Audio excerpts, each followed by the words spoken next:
I am so blessed.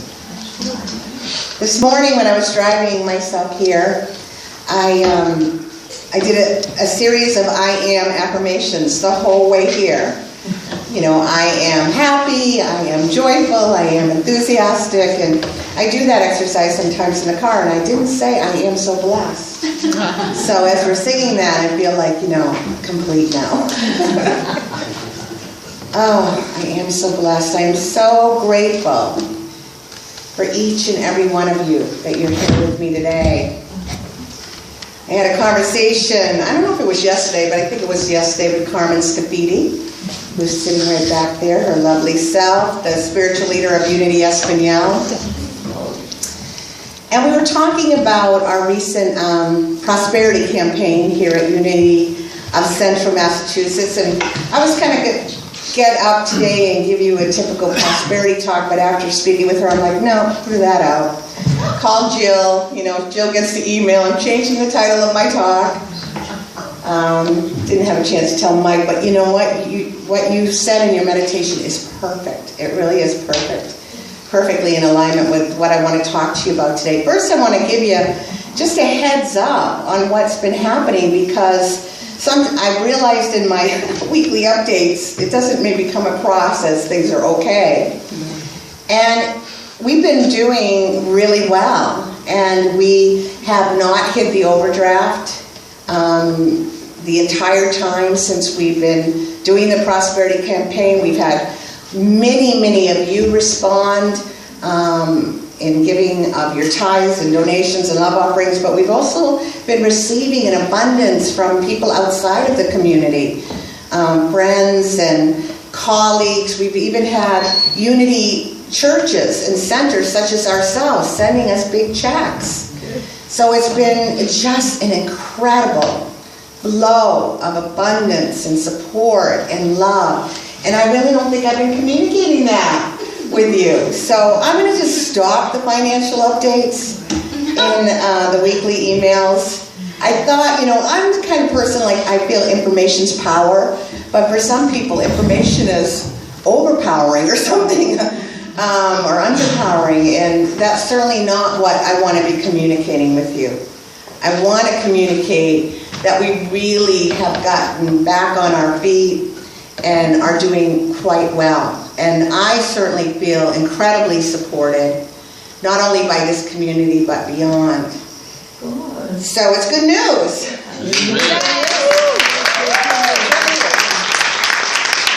And one of the things that, obviously you guys know there's a prosperity action group that's taking steps, and lots of things are happening, and the divine ideas are getting implemented. And one of those divine ideas is the commercial that we're filming, thanks to Sheila Berger, did I say that right? Yes. Yeah, because, I never know with last name pronunciations, but we're filming on August 24th so that we can get the good news out there that we're here through social media. Yeah. And these wonderful people. Yes, please stand. Yes, Julie? April 24th. Oh, what did I say? August. April 24th.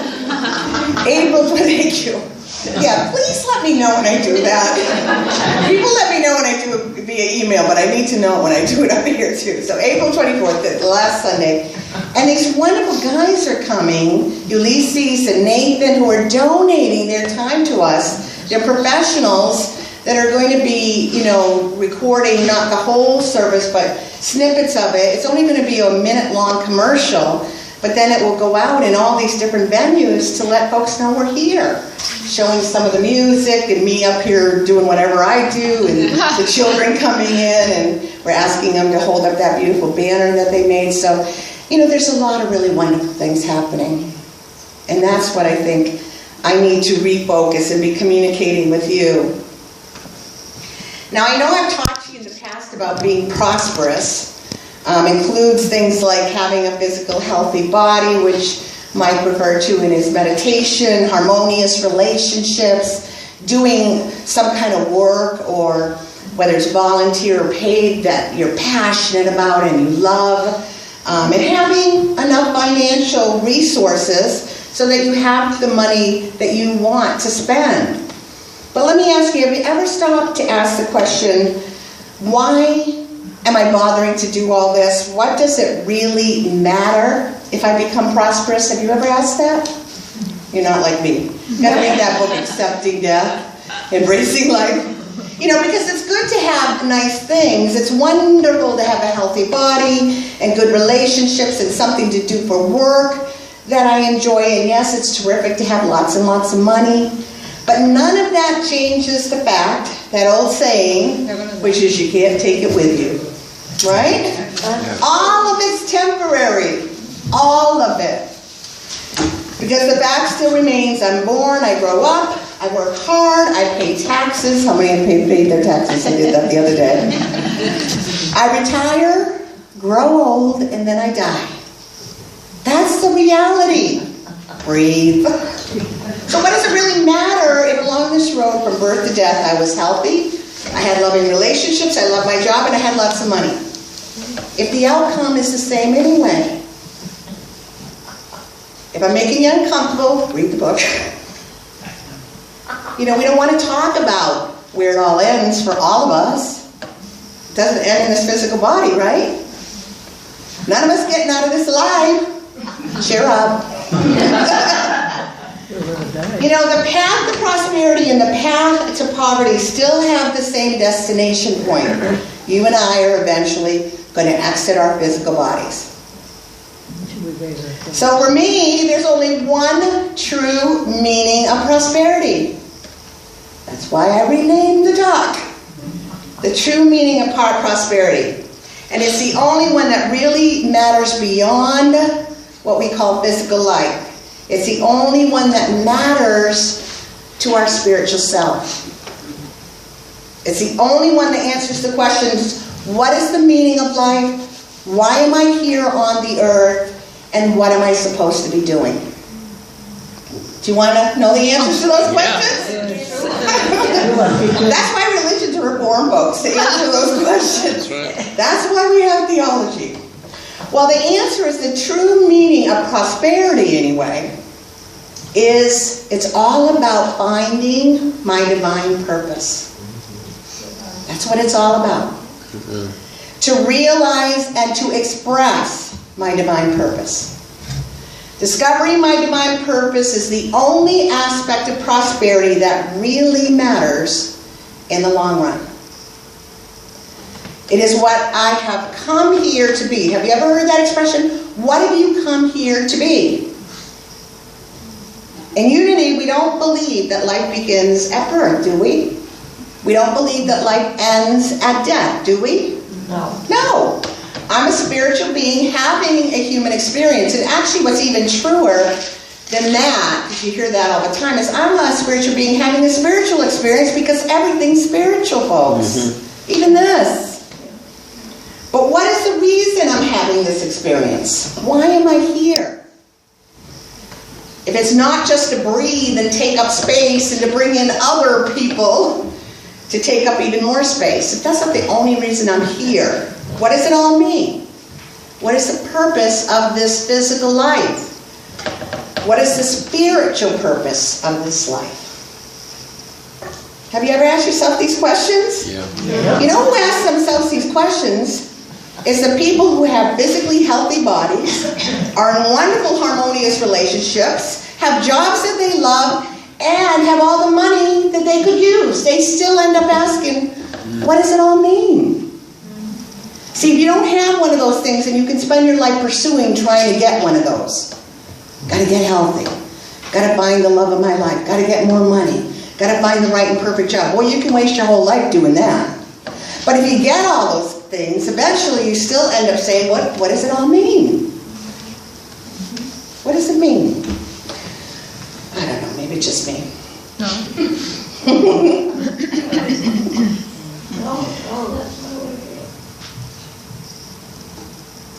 You know, the answer to that question really is different for all of us. You know, I can't guarantee you at the end of this talk you're going to have the answer for your life. It's more likely than not that at the end of the morning you're still going to be asking that question and searching for that answer for you. Because this is our life's work, folks, to figure that out. This is what you and I have to figure out. to be truly prosperous in the true meaning of the word, to be truly happy, to be truly peaceful and joyful and fulfilled. It's about more than just being healthy, more than being in a loving relationship, more than being in a job that I love, more than money. Remember, none of that's going to last. None of that really has any meaning in itself. That's why the class I'm going to be teaching, the title is The Energy of Money. Money means nothing. The energy that underlies all of this is what we need to begin to understand. My divine purpose is why I'm here. In this body, in this place, in this physical life at this time. So how do I discover it? How do I know what I'm here to be? Did I come here to be this time? And remember, you got to throw all the titles out. You can't say, I've come here to be a mother. I've come here to be a wife. I've come here to be a provider. I've come here to be a minister. None of that. The first thing we have to do is to stop thinking so small and in such limiting ways, and ways that put us into boxes. You're not just here to work hard and take care of your household, spending your days filled seemingly with endless chores and tasks. Anybody feel that? Such as getting the oil change in your car, going to the grocery store, doing your taxes. I spend hours and hours and hours this week preparing taxes. Anybody else? Life isn't just one long, meaningless list. To-do list, right? With a bland retirement and a gold-plated watch at the end of it all. You're here. I'm here to make a difference. You're here to be all that you can be. I love the inaugural speech of Nelson Mandela when he became the president in South Africa after 25 years in prison. Now, this, of course, was initially written by Marianne Williamson, so he was quoting her. But this is what he stood up and said after 25 years in prison. Our deepest fear is not that we're inadequate. Our deepest fear is that we're powerful beyond measure. It is our light, not our darkness, that most frightens us. We ask ourselves, who am I to be brilliant, gorgeous, talented, fabulous? Actually, who are you not to be? You're a child of God. Your playing small does not serve the world. There's nothing enlightened about shrinking so that other people won't feel insecure around you. We're born to make, now listen to this, we're born to make manifest the glory of God. Amen. That's within us. Did you get that? Oh, I just got God bumps. We're born to make manifest the glory of God that's within us. It's not just in some of us, it's in everyone. Quote unquote. You know, and it's natural for us to look at people like Nelson Mandela, who are living, or who lived, did he pass away? Yes. So who physically lived his divine purpose, and to think, you know, somehow that person is different from me. He's better, he was smarter, more saintly, more courageous. You know, he didn't even seem to be human. And that's true. He was more than human, right? Yes. And so are you, and so am I. Remember, we're spiritual beings, as Charles Fillmore, the co-founder of Unity, used to love to say, we're spiritual beings living in a spiritual universe governed by spiritual law. We are more than what meets the physical eyes. The only difference between Nelson Mandela and me is that he lived his divine purpose, his spiritual purpose, in an awakened way. You know, being in prison for 25 years is an incredible opportunity to wake up. Isn't it? Yes. I mean, you could choose to become bitter and enslaved to your bondage, or you can use a situation like that to wake up, to become enlightened, to know the truth. And I believe that's what Nelson Mandela did. He woke up. Not to say he wasn't awake when he went in, but I'm sure those 25 years of bondage gave him an opportunity to wake up at such a deep, deep level and share that with us. He made manifest the glory of God that was within him. He refused to play small. He was here to serve the world. Get it? Yeah. Centered in God, we co-create a world that works for all. That's the vision. And folks, that's the key to divine purpose, to true prosperity. Prosperity is not just about getting more and more and more. More and more and more for myself.